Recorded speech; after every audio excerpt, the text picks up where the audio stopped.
Drug prices in the United States versus other countries, them being higher, the short answer, the simple answer is just simply because there's nothing stopping them. Most countries have some way of putting in price controls, negotiating set prices. By the way our patent system works, our government really allows drug manufacturers to almost create a monopoly.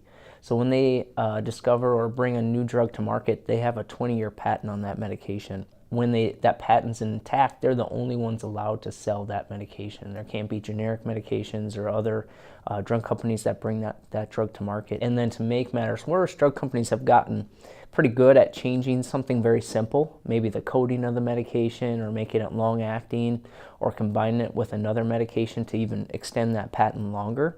You know, as consumers, our drug plans have really changed. Our health plans have really changed. More of our health plans have higher deductibles. They have higher copays.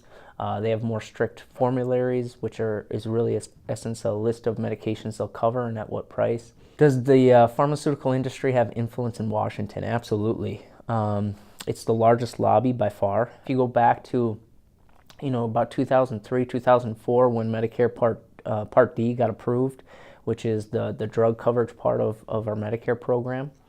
At that time, there was thoughts about putting the ability to negotiate drugs, and Big Pharma really kind of convinced the legislators that that was price control, which obviously, historically speaking, we try to avoid price control and really rely on a free market system. Should pharmaceutical manufacturers base their decisions on the same ethics as providers, whether that's physicians or pharmacists or nurses or practitioners or PAs or whatever it might be? Absolutely. At the end of the day, healthcare is something that we need to do what's best for the patient. I think oftentimes you look at our pharmaceutical manufacturers, and they're publicly traded companies.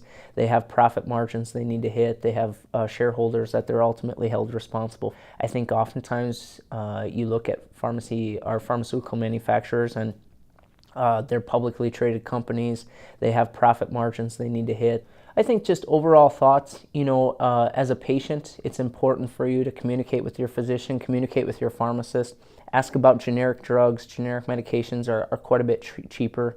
Don't be afraid to ask if there's alternatives available.